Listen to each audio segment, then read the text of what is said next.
Hey everyone, welcome back to another episode of our podcast. I'm Jake. We're really excited to have you here with us today. If you've been following us for a while, you know that this podcast is all about self-improvement, motivation, and, of course, helping you improve your English. And I'm Lena. We hope you're having an amazing day wherever you are. Whether you're listening to this on your morning walk, during a break, or while relaxing at home, we're so glad you chose to spend this time with us. Today's topic is a powerful one. Discovering your true potential. If you're looking to improve your English listening skills and expand your vocabulary, you're in the right place. We always make sure to keep our conversations natural and engaging, just like a real-life chat between friends.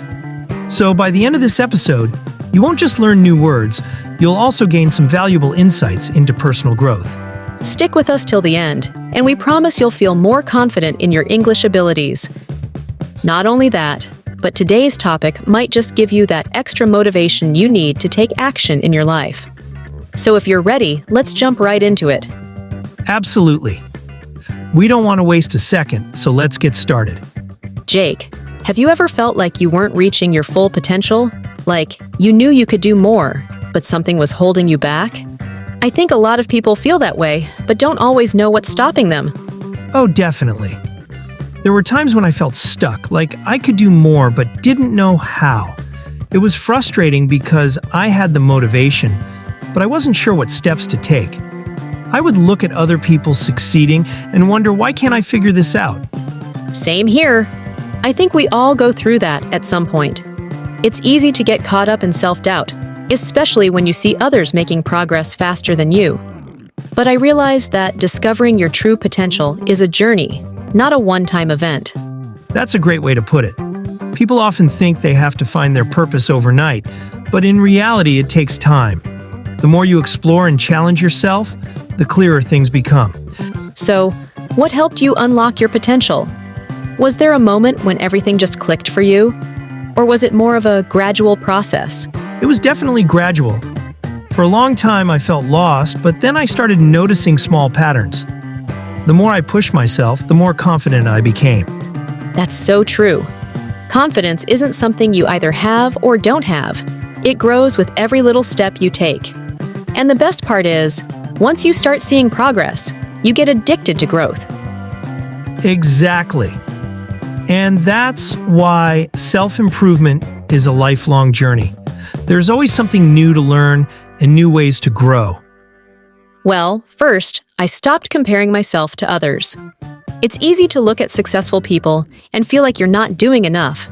But the real question is, am I improving compared to who I was yesterday? That's a game changer. Instead of competing with others, you focus on your own progress. And when you do that, you actually enjoy the process more because you're not constantly feeling behind. Exactly. And another thing, I started setting small, achievable goals. Instead of saying, I want to be successful, I asked myself, what small step can I take today to get closer to my dreams? It's so important. People often think about big success, but they forget that it's built on small, consistent actions. It's those little daily habits that shape who you become. Yes. And I also surrounded myself with positive and motivated people. Being around those who inspire you can push you to grow. You start to absorb their energy, their mindset, and before you know it, you start believing in yourself more. That's so true. Your environment plays a big role in your mindset and motivation. If you're constantly around negativity, it's hard to stay optimistic. But if you surround yourself with people who uplift you, it changes everything. What about you? How did you start unlocking your potential? For me, it was about changing my mindset. I used to be afraid of failure, but then I realized that failure is just feedback. I love that. So, instead of seeing failure as the end, you see it as part of the process. And honestly, the more mistakes you make, the faster you learn. Exactly. And one more thing, I started stepping out of my comfort zone more often. Growth happens when you challenge yourself. 100%. The magic happens outside of your comfort zone. And the best part, once you take that first step, you realize it wasn't as scary as you thought. So if you're listening to this and wondering how to unlock your potential, Remember, focus on small steps, surround yourself with positive people, embrace failure as a lesson, and challenge yourself. These simple mindset shifts can change everything for you. Well said, Jake. It's all about mindset and action. If you keep learning, growing, and believing in yourself, you'll be amazed at what you can achieve.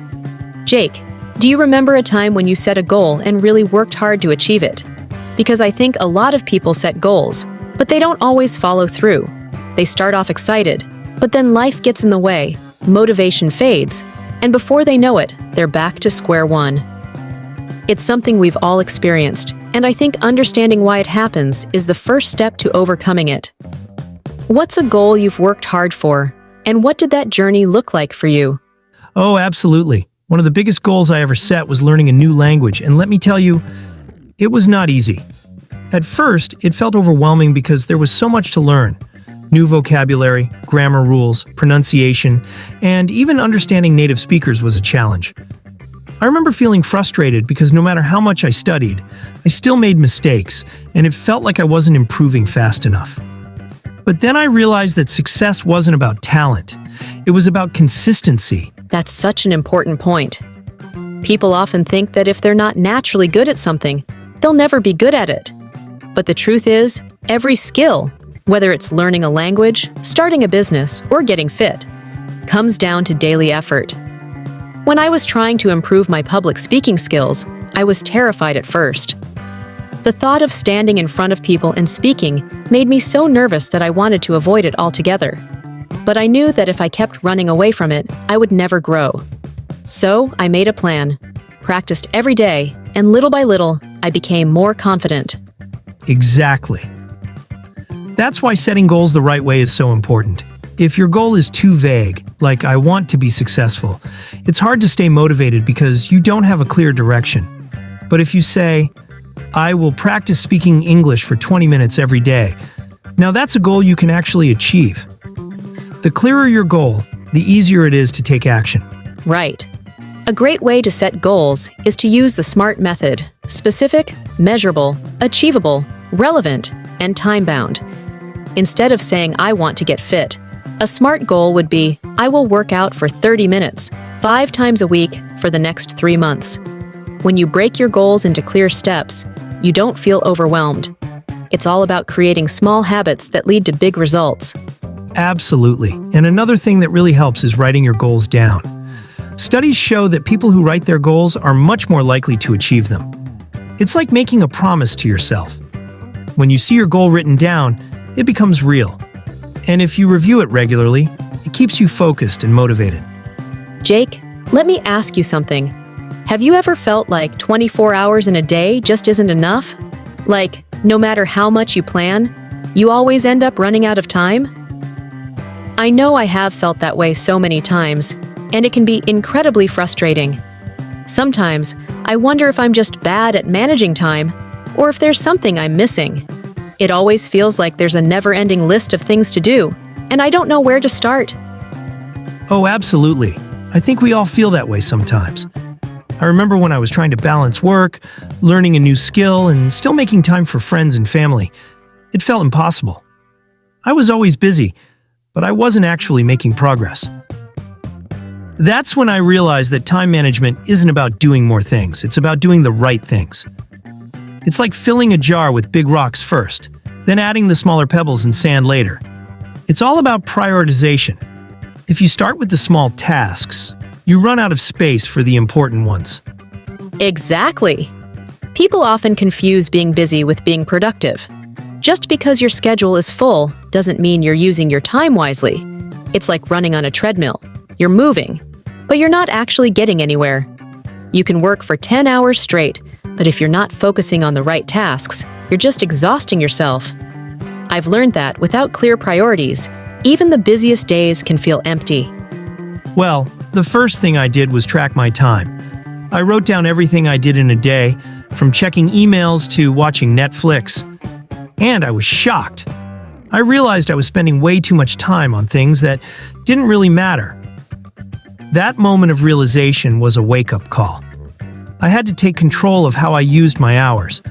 Once I had a clear picture, I could start eliminating or reducing time wasters. That's such a great exercise. Sometimes we think we don't have time, but if we really look at how we spend our days, we might find hours wasted on distractions. Social media, unnecessary meetings, mindless scrolling, it all adds up. It's scary to see how much time slips through our fingers. If we don't actively control our schedules, external things will dictate them for us. It's about being intentional and making conscious decisions about where our time goes. Exactly. Once I knew where my time was going, I started using a method called the Eisenhower Matrix.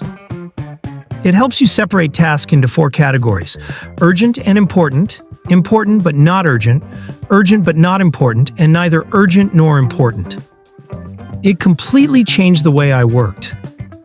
Suddenly, I was making decisions based on what truly mattered, rather than reacting to whatever felt pressing at the moment. It gave me clarity and reduced my stress levels significantly. Once you start categorizing your tasks like this, it becomes much easier to focus on long-term success rather than just short-term emergencies. I love that method. It forces you to prioritize instead of just reacting to whatever comes your way. Another thing that has helped me is the Pomodoro technique. Have you tried that? It's such a simple yet powerful approach, working in short, focused bursts with breaks in between. It keeps me energized and helps me stay consistent throughout the day. I used to think I needed to work for hours nonstop, but that just led to burnout. Oh yes! For those who don't know, the Pomodoro technique is when you work for 25 minutes, then take a 5-minute break. After 4 sessions, you take a longer break. It keeps you focused and prevents burnout. It's amazing how much more you can get done when you work in short, structured intervals. Plus, knowing that a break is coming helps keep you motivated. It really works. I used to think I had to work for hours nonstop, but taking breaks actually makes me more productive. It's like giving your brain a reset button.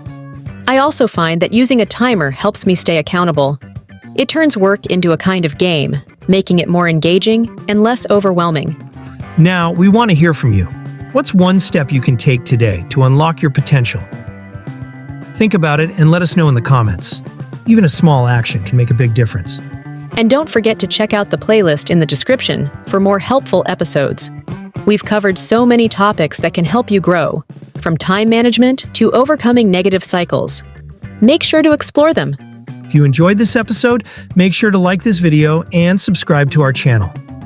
That way you won't miss any of our future episodes. Your support means the world to us. Every comment, like, and subscription helps us create more valuable content for you. So thank you for being part of this journey. Keep learning, keep growing, and see you next time. You've got this.